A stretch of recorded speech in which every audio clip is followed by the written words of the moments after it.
personally, on a more personal note, not only are you preparing for the Jags, I'm pretty sure you're preparing to be a dad of two. Yeah. Any day now. I saw your wife in the elevator. I think she said 10 days on Thursday, which would mark this weekend. Yeah. Coming up. So what's that been like for you this week as you kind of handle both and get ready for that? Is your phone on loud? Do you have someone like at practice making sure someone's watching your phone? Yeah, I talked to Coach early this week. I could get a call at any point here.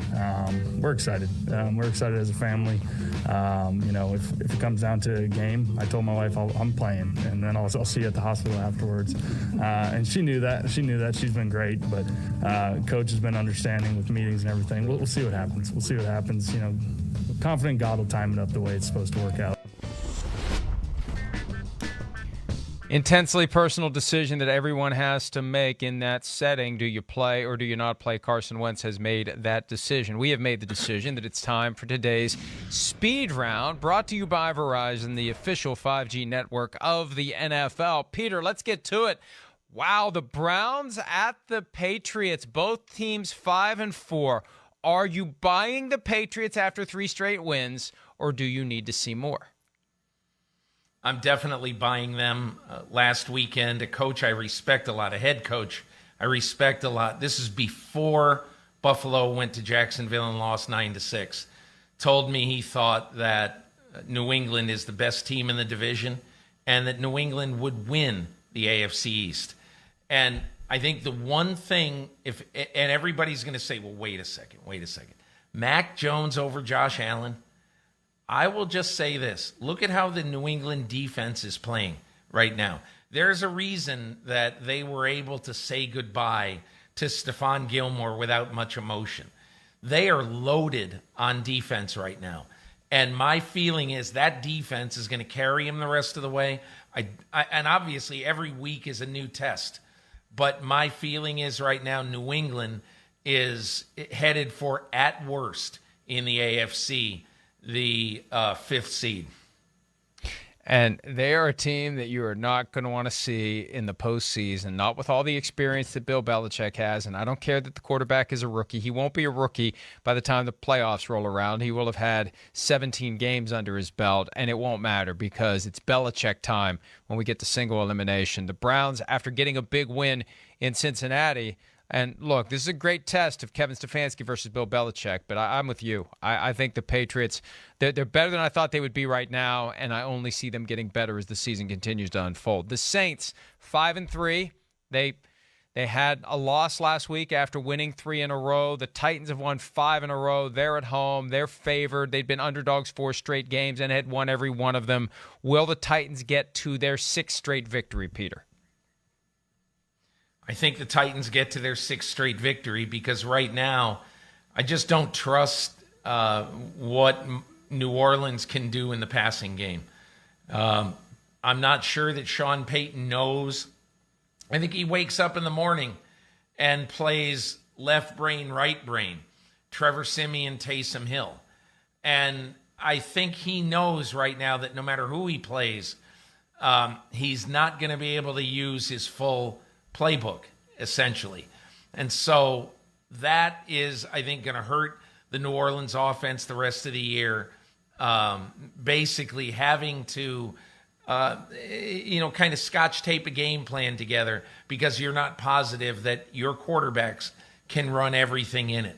Conversely, what I saw last weekend in a very physical Tennessee team at the Rams is that this is a team that can disrupt what any offense can do.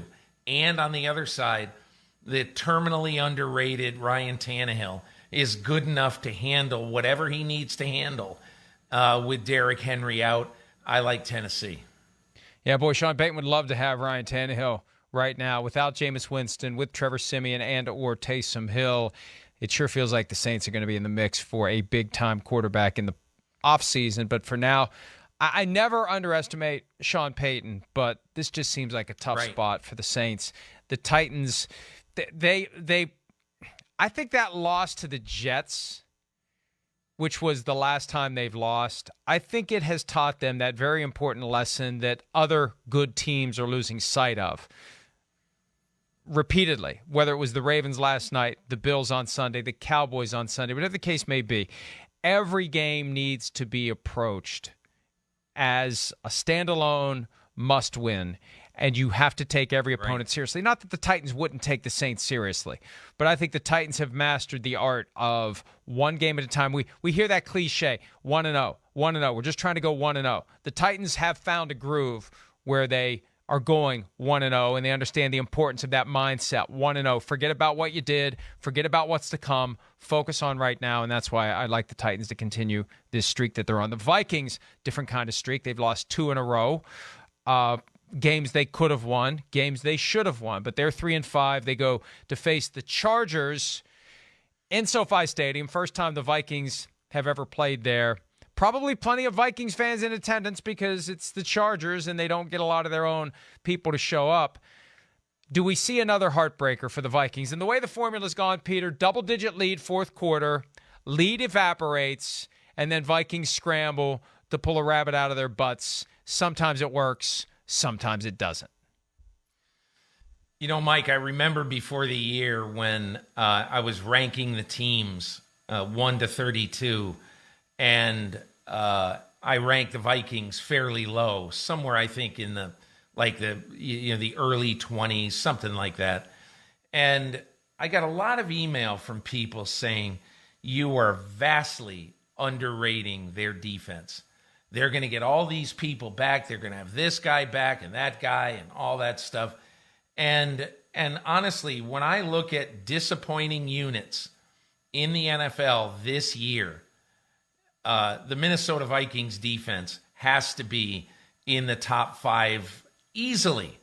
You know, for the Vikings, with the amount of money they have devoted to their defense, with the draft capital that they've devoted to their defense, to be 28th in the NFL right now in defense, to be giving up whatever it is, 26 points a game, whatever the number is not acceptable. I don't know any other way to put it. And that's why I think, this is going to have to be a game where Kirk Cousins has to say to himself mentally coming in, we're playing a pretty good defense with a very good secondary, and we have to come into this game knowing that we got to score in the 30s to have a good chance to win. Because I can just imagine that Justin Herbert sees an awful lot of opportunities when he studies the film of the Minnesota Vikings. Oh, and I think the Vikings will score in the 30s, and I think it'll look like they're going to win at one point. And then, 5 minutes left, it's all going to fall apart, and they'll have a chance to win at the end. Sometimes they do, sometimes they don't. It's a recipe for 9-8, 8-9, 10-7, 7-10. Maybe they have a chance to make a run at the 7th seed, but this team just has no consistency other than being consistently inconsistent, and that's one of the reasons why they're 3-5. Raiders 5-3, Chiefs 5-4. Sunday Night Football in Las Vegas. Will the Chiefs' struggles continue, or are they on the verge of figuring it out? These other teams in the division creating an opening for the Chiefs to run with it. This is their opportunity on Sunday night. Do you think they take advantage? I like the Raiders in this game. I think they're a lot better than they showed last week. I went to the game at the Meadowlands, and that was not the Derek Carr that I've seen. Derek Carr has played 2 bad games this year. One was against Chicago and one was against the Giants. And the overthrows, the underthrows on the Xavier McKinney second interception just was weird, very un-Derek Carr-like. And whether it has anything to do with Henry Ruggs, I don't know. But what does it matter? It is what it is. Now he's got Deshaun Jackson. I'm sure that there will be a package of plays this week for Deshaun Jackson. Remember, they wanted Zay Jones to play the same role as Henry Ruggs. I watched Zay Jones every snap in that game. He doesn't have take the top off the defense speed, and he couldn't do it. So they go out and get Deshaun Jackson. And I would just say one thing to the Raiders. Be careful with Deshaun Jackson. He can't play a lot of snaps. It's almost like, I mean, if they want him to be an every down receiver, they're not going to have him for very many weeks of this season. He'll get hurt. He's 35 years old or whatever he is. And as far as the Chiefs go, the only thing I would say is that the longer that it happens, that they struggle on offense. And to say they've struggled on offense is an understatement. 12.3 points a game in the last 3 weeks. The longer they go, the more it has to hit them mentally. How in the world can we get out of this? And I feel like eventually they will. And maybe their problem is they just assume they will. Maybe at some point they just have to adjust to who they are and work within that. And I think there were some signs of that last week, maybe putting some restrictions on Patrick Mahomes. I still think that the toe's not right. I think that's the explanation. I think he's lost that little bit of an edge that made him extra special, and now he's just special. And I don't know that toe anytime soon is going to be back to the point where he can be the guy that we saw 2018, 2019, 2020. Real quickly, the Falcons at the Cowboys. I think what happened on Sunday to Dallas was an aberration. The Falcons are playing very well. I just think this is the worst time to face the Cowboys because they probably heard it all week long from Mike McCarthy and anyone named Jones. Look, my feeling is they are the Cowboys. This is the most dangerous week of the season to be playing them. I think they're going to play a great game. And look, I think Arthur Smith has done a fantastic job in getting this team to be, because right now you would say that they've got to be leaders in the clubhouse for the 7th seed in the NFC. Who thought? I never thought. I thought they were going to be a bottom 5 or 6 team in this league. And so kudos to them, but terrible week to be playing the Cowboys. Yeah, absolutely. And then coming up for the Cowboys, the Chiefs in Kansas City and Thanksgiving against the Raiders. Some fun Cowboys games on the horizon. We're going to have some fun next with the Show Me Something draft for Week 10. We'll do that when PFT Live continues right after this. Pro Football Talk is brought to you by Verizon, the official 5G network of the NFL. Hi, I'm Mike Tirico, and thanks for watching. Make sure to hit subscribe for the latest news and highlights from NBC Sports.